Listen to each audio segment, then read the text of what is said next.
అవును, అరెస్ట్ చేశారని అంటున్నారు. మరి నాకైతే సమాచారం లేదు. ఎండీగా పనిచేసిన వాసుదేవరెడ్డి గారు అరెస్ట్ అయ్యారని, అరెస్ట్ చేశారని ఏదో 1-2 ఛానల్స్లో వస్తుంది. అవుట్ ఇట్స్ ట్రూ నాకు తెలియదు. అయితే ఆయన అరెస్ట్ చేయాలని, ఆయన మీద కేసు పెట్టాలని, ఈ మద్యం కేసులు ఆయనతో పాటు ఇంకా చాలా మందిని పెట్టాలనేటువంటి ప్రయత్నం నారా చంద్రబాబు నాయుడు గారి ప్రభుత్వం చేస్తున్నట్టుగా మనకి ఆ ఎల్లో మీడియా, ఈనాడు, ఇప్పుడు రామోజీరావు గారి పత్రిక లేదా ఆంధ్రజ్యోతి చూస్తుంటే అర్థమవుతా ఉంది. నేను అడుగుతా ఉన్నానయ్యా, మద్యంలో స్కామ్ ఎక్కడ అవకాశం ఉంటుంది నాకు తెలియక అడుగుతాను. మద్యం అమ్మకాలు పెరిగితే స్కామ్ ఉంటుందా, తగ్గితే స్కామ్ ఉంటుందా? తగ్గినాయే. మా టైంలో మద్యం అమ్మకాలు తగ్గాయి. మా టైంలో మద్యం షాపులు తగ్గాయి. మా టైంలో డిస్టిలరీ కొత్త వాటికి పర్మిషన్ ఇవ్వలేదు. ఆ డిస్టిలరీలే కొనసాగాయి. స్కామ్ ఎక్కడ అవకాశం ఉంటుంది? అంటే చెత్త నుంచి స్కాములు తీసినట్టుగా మద్యం నుంచి స్కామ్ తీసి ఎవరిని ఎత్తునో వేయాలనేటువంటి ప్రయత్నం చంద్రబాబు నాయుడు గారి ప్రభుత్వం చేస్తున్నది. చంద్రబాబు నాయుడు గారి ప్రభుత్వం అధికారంలోకి వచ్చిన తర్వాత కక్ష సాధింపు చర్యలుండవని పెదాలతో చెబుతున్నారు, మాటలతో చెబుతున్నారు. చేతల్లో మాత్రం ఎవరైతే జగన్మోహన్ రెడ్డి గారికి సన్నిహితంగా ఉన్నటువంటి వ్యక్తులని, అధికారుల్ని, నాకు దురదృష్టం ఏంటంటే వైసీపీ ఐపీఎస్ ఆఫీసర్లంట.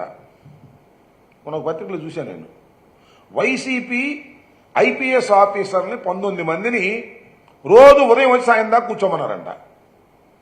అది చిన్నప్పుడు మేము గుర్తుంటాం, మనం చదువుకునే రోజుల్లో ఆలస్యంగా లేటుగా వస్తే అరే ఇప్పుడు నుంచి సాయం దాకా గోడ కూర్చోమని వాళ్ళు.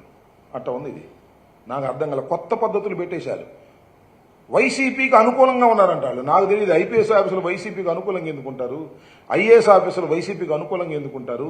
కాకపోతే జగన్మోహన్ రెడ్డి గారికి సన్నిహితంగా పనిచేసినటువంటి వ్యక్తులు అయి ఉంటారు. వాళ్ళు ఎక్కడ చట్టాన్ని వ్యతిరేకిస్తే చట్టాన్ని వ్యతిరేకించినట్టుగా చెప్పొచ్చు, తప్పలేదు.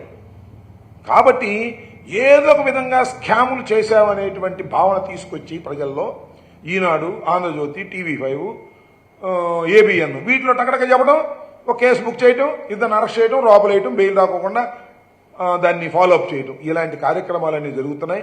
కక్ష సాధింపు చర్యలు లేవంటున్నారు. కానీ ప్రభుత్వం వచ్చిన దగ్గర నుంచి ఎర్రబుక్కు సంస్కృతితో కక్ష సాధింపు చర్యలే చేస్తున్నారు. దీనికి ఈ ప్రభుత్వం మూల్యం చెల్లించక తప్పదు. ఇవాళ రేపు అది వేరే విషయం. Time will decide. కక్ష సాధింపు చర్యలు చేసిన వారెవరైనా దానికి మూల్యం చెల్లించక తప్పదనేది నా అభిప్రాయం. ఈ వాసుదేవరెడ్డి గారి అరెస్ట్ కూడా ఈజ్ అన్ ఎండి బ్రివేజ్ కార్పొరేషన్స్. దానిలో ఏదో ఒక గుడ్డగాల్చి ముఖాన వేసి ఆయన అరెస్ట్ చేసి, ఆ తర్వాత దానిలో సంబంధం ఉన్నటువంటి వైసీపీ నాయకులు ఉన్నారని వాళ్ళని బయటికి తీసుకొచ్చి, అట్లాగే వెంకటరెడ్డి అని చెప్పేసి మైనింగ్ డిపార్ట్మెంట్కి సంబంధించిన ఆయన్ని కూడా టార్గెట్ చేసి, ఈ రకంగా ఏదో ఒక విధంగా ఆఫీసర్లను భయపెట్టాలనేటువంటి ప్రయత్నం దురదృష్టవశాత్తు చంద్రబాబు నాయుడు గారు చేస్తున్నారు. చంద్రబాబు నాయుడికి ఈ రకమైన అలవాటు ఇంతకు ముందు లేదు, ఈ మధ్యనే వచ్చింది. ఎందుకంటే వాళ్ళ అబ్బాయి ఇచ్చాడు కదా. అందుకని చంద్రబాబు నాయుడు గారు మనిషి ఆయన ఉంటున్నాడు, కానీ బుర్ర మాత్రం మా లోకేష్దే. ఏ మాటకు ఆ మాట చెప్పాలి. ఈ మధ్యకాలంలో లోకేష్ బాగా యాక్టివ్ అయ్యి ఇలాంటి కక్ష సాధింపు చర్యలు చేసేటటువంటి కార్యక్రమం చేస్తున్నారనేది నా అభిప్రాయం. అది కూడా ఇంతే. ఈ లిక్కర్ స్కామ్ ఏమనేది ఏమీ లేదు. లిక్కర్ స్కామ్ ఉన్నట్టుగా సృష్టించి ఎవరినో భయపెట్టాలని ప్రయత్నం చేస్తున్నారు. పాపం అధికారులు కదా, వారికి ఏముంటుంది, వాళ్ళు భయపడతారు. కానీ రాజకీయ నాయకులు మేము ఎందుకు భయపడతాం, చిన్నప్పటి నుంచి చూశాం కదా, ఇవన్నీ చూస్తూనే ఉంటాం. చంద్రబాబు నాయుడు గారి వ్యవహారం కూడా మాకు తెలుసు. ఆయన అనేక సందర్భాల్లో ముఖ్యమంత్రిగా ఉన్నారు, అపోజిషన్లో ఉన్నారు, ఇవన్నీ చూస్తున్నాం. ఆయన మీద కూడా కేసులు ఉన్నాయి. రామోజీరావు గారి మీద కేసులు ఉన్నట్టుగా రామోజీరావు గారు చాలా గొప్పవాడు, ఆయన మీద కేసులేంటి? ఆర్థిక వ్యవస్థను కుప్పకూల్చేస్తున్నారు, ఆయన పత్రికా స్వేచ్ఛ మీద మీరు తిరగబడుతున్నారని చెప్పినటువంటి వాళ్ళందరూ దీనికి ఏం సమాధానం చెప్తారని అడుగుతా ఉన్నా.